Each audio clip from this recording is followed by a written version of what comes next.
Open your eyes. The evidence of your failure is written on you. Look at what you've become. Every wound you carry started with a compromise. Each defeat began with a negotiation you were never meant to have. That betrayal you still feel, that humiliation that lingers, it wasn't an accident. It was a choice. Your choice. You sensed the danger. You recognized the slight. Yet you remained. You nodded. You whispered, "It's okay." That person inside you, the one who accommodates, who pardons too soon, who offers trust as a default. He is the source of the leak. He is why others believe your hours are negotiable.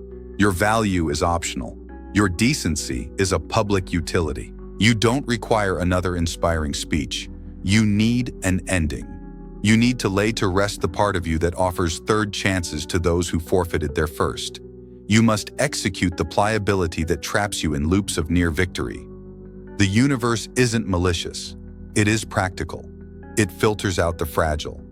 It advances those who choose, who define a boundary and refuse to retreat.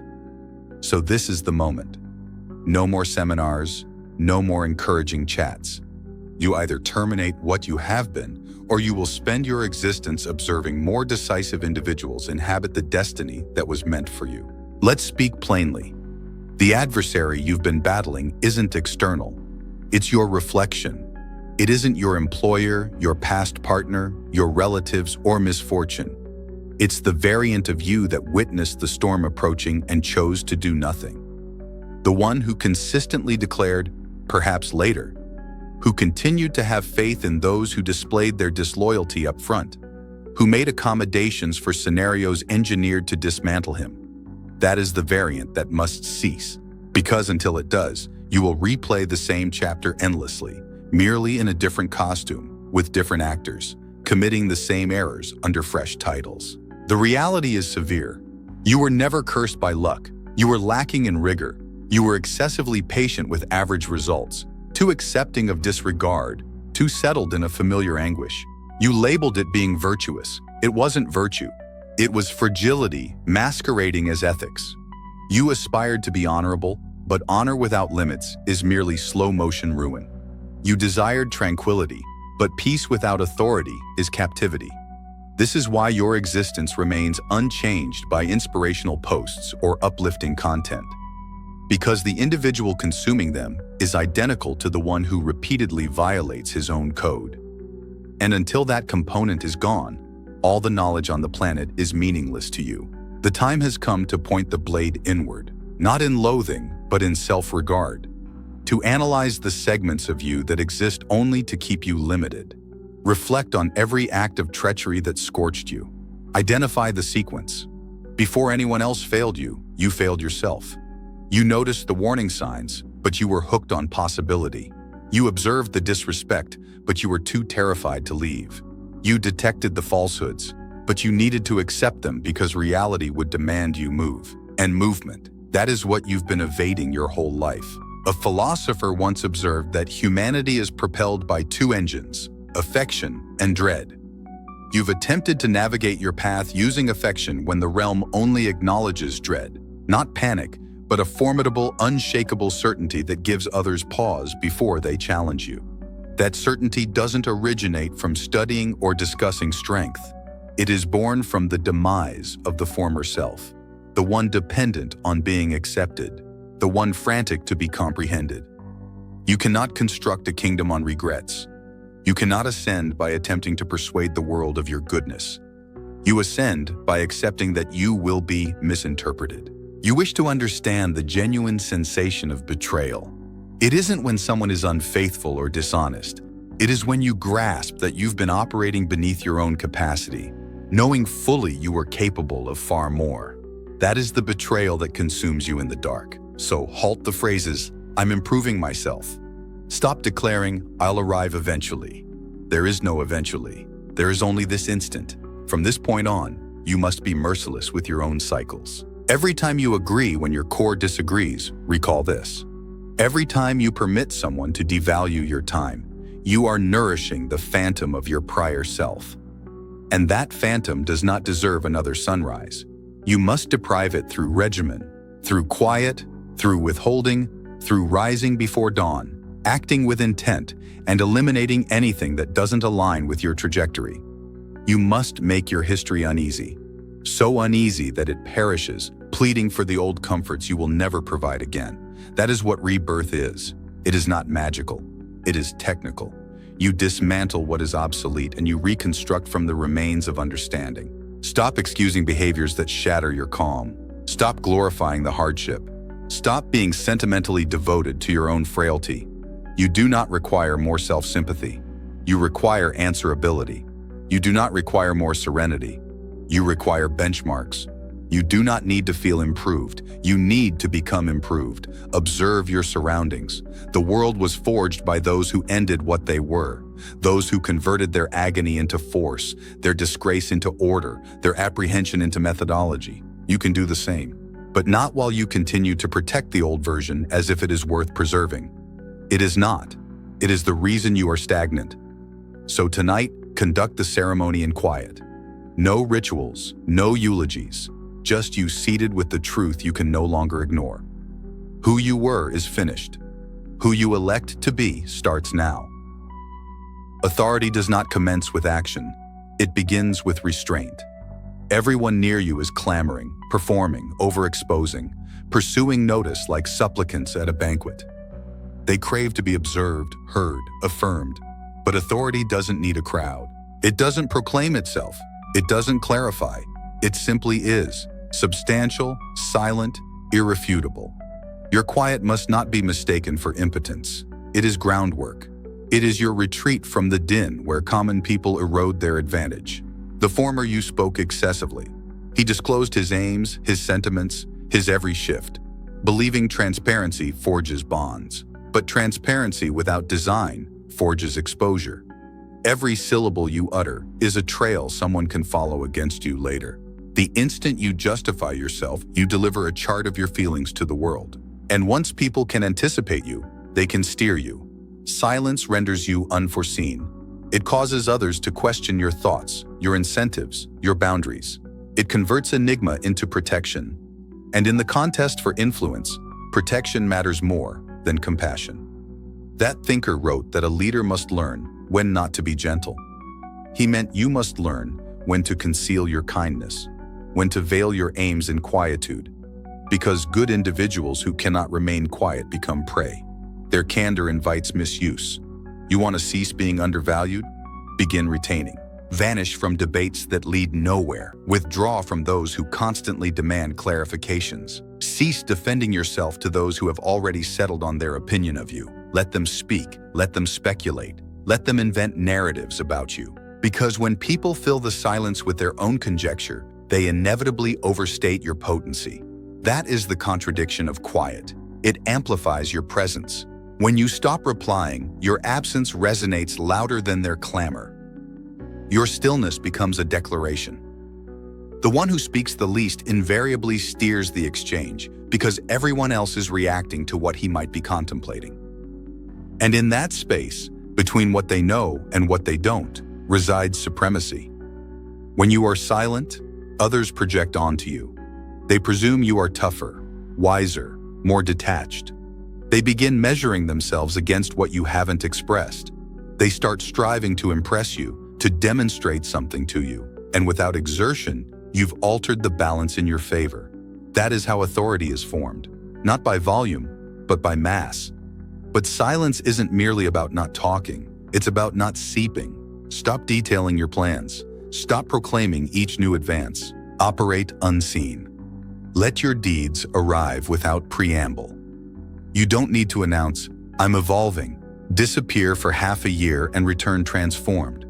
Let your quiet become your metamorphosis. Because when you vanish from spaces that no longer serve your purpose, others take note. They wonder. They begin murmuring. That murmur is sway. The ordinary man dreads disappearance because he mistakes visibility for importance. But the strategic man understands the reverse. He becomes most potent in absence. You must grasp this. Attention is not synonymous with respect. Attention can be acquired.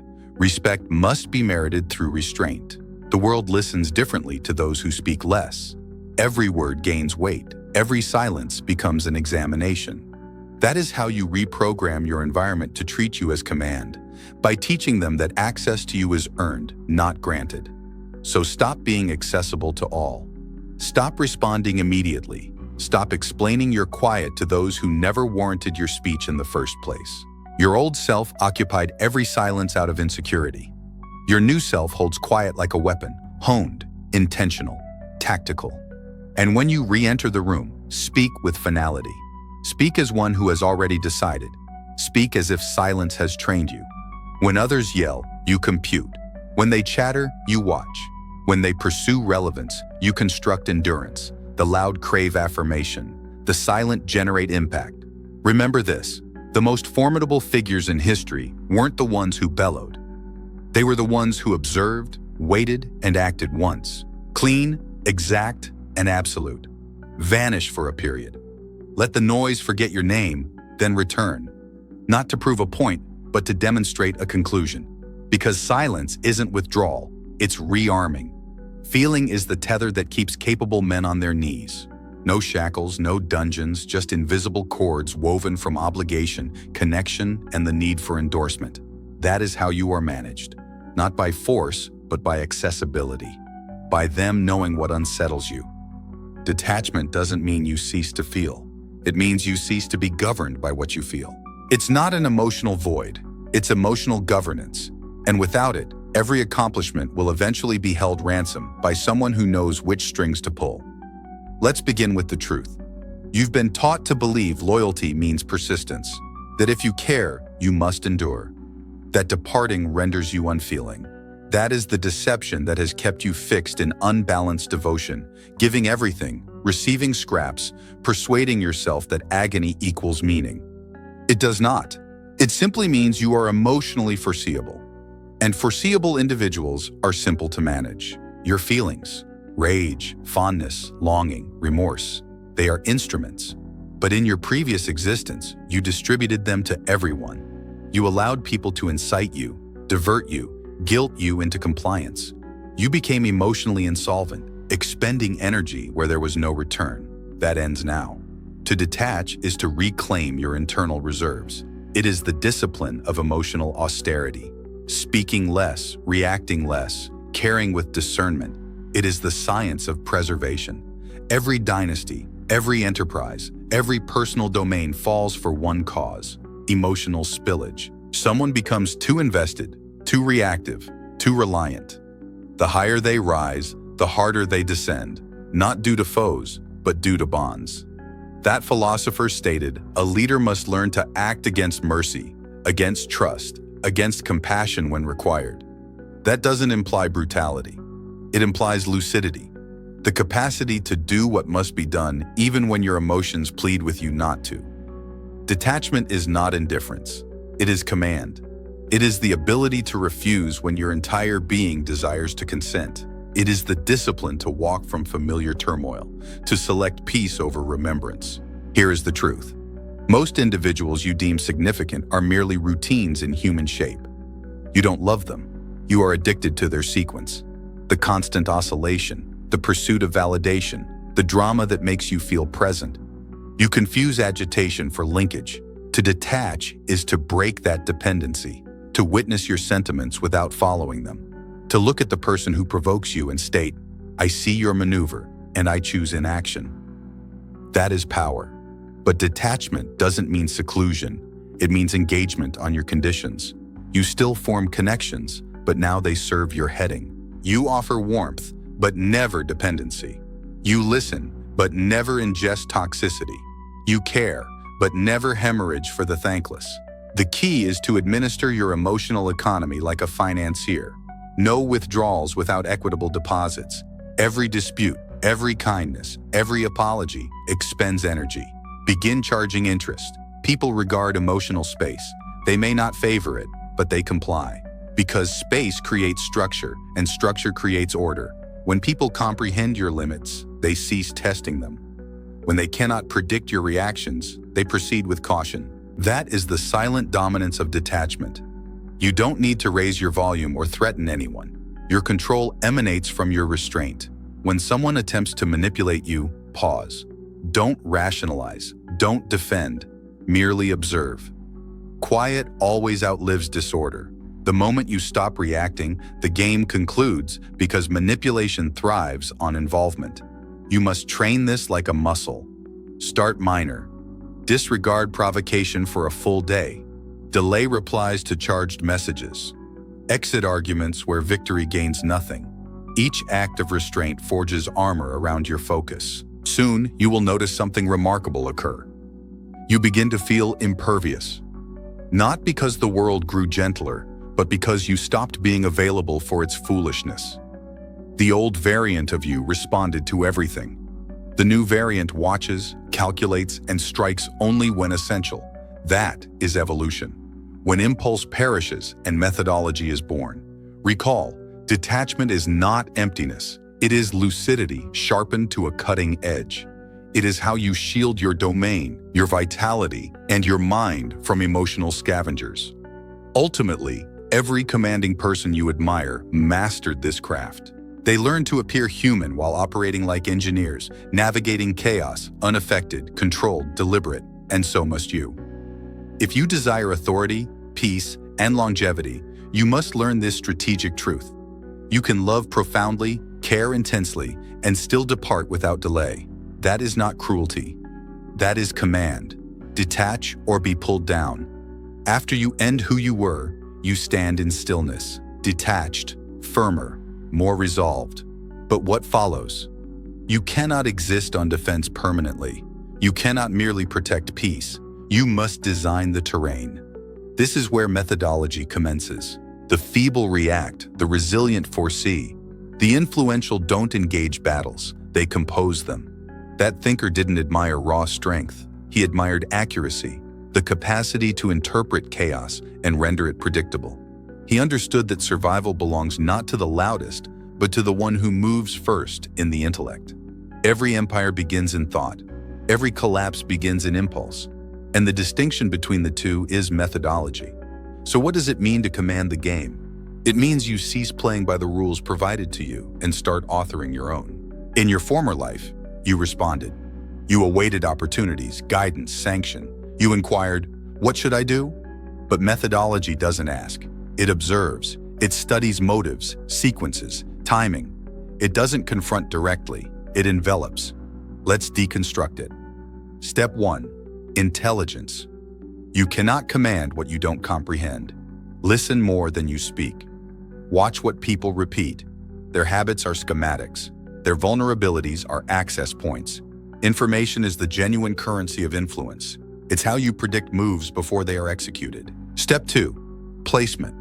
Most people waste force fighting in the open. You establish positions before you engage. A tactical man doesn't confront. He encircles. He wins before conflict starts by controlling timing, access, and perception. He lets others believe they are in charge, while every route they take leads to his design. He who controls the landscape controls the result. That's not merely politics, it's existence. If you control how others see you, you control how they treat you. If you control what information circulates, you control what others believe is feasible. Step 3. Endurance. Every meaningful maneuver requires time. Rash individuals ruin themselves quicker than adversaries ever could. The craft of delay is an armament. Sometimes you triumph by waiting, by letting others reveal their motives, exhaust their reserves, or sabotage themselves. Let them move first. When emotion renders them careless, act with clinical exactness. Step 4. Diversion. Never disclose your full objective. Let people see enough to feel secure, but never enough to predict your ultimate goal. Appear less capable than you are when it serves you. Appear collaborative while you position yourself to lead. Confound those who expect aggression with calm. Confound those who expect calm with intensity. Methodology prospers on surprise. Your old self wanted equity. Your new self comprehends control. Equity is for peers. You are not here to be equal. You are here to construct advantage. In every scenario, work, relationships, conflict, ask, who benefits from this? Who controls the tempo? Who owns the story? The answer reveals the power framework, and if the answer isn't you, correct it. Build unseen systems that grant you leverage, routines that make you keener than the rest, practices that keep your energy scarce, alliances that function quietly for your benefit. Every move you make should serve a long-range design, not merely a temporary response. Comprehend this. The world is not disorder. It is a diagram. Most people simply never learn to read it. Methodology converts chaos into clarity. It turns problems into pieces on a board. And once you perceive life that way, emotion ceases to steer you. You stop asking, "Why did this happen to me?" You start asking, "How can I utilize this?" That is when you become unreachable. Not because you are invulnerable, but because you are perpetually prepared. The strategist doesn't chase. He positions. He doesn't seek vengeance. He waits for certainty. He doesn't need validation. He already authored the outcome before anyone else knew a game existed. And that is the strategic truth of change. Once you master yourself, you must master the board. Once you silence emotion, you must command direction. Once you end who you were, you must become the architect of all that follows. The world isn't waiting to destroy you. It is waiting for you to finally realize you have been the designer the entire time. At a certain point, authority stops being about domination and starts being about identity. You no longer pursue control. You are control. You no longer seek respect. You embody it. And that is when the ultimate change begins, when all you terminated, all you withstood, and all you constructed merges into one reality. You are no longer becoming. You are. But here is the paradox of transformation. To be reborn entirely, a segment of you must perish every day.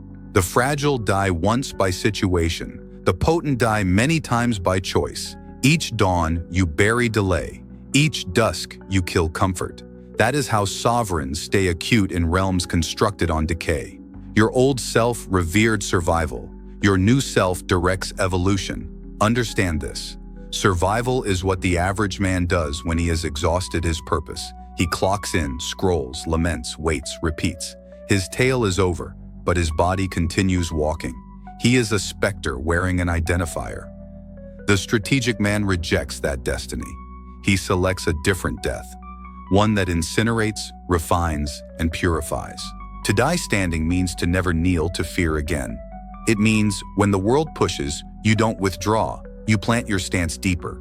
It means when people abandon you, you don't plead, you recalibrate. It means when everything collapses, you don't weep. You rebuild quicker, quieter, more severe. Because the ultimate form of authority isn't dominance over others. It is sovereignty over yourself. When no one can steer your feelings, dictate your rhythm, or fracture your composure, you've attained a tier most men will never touch.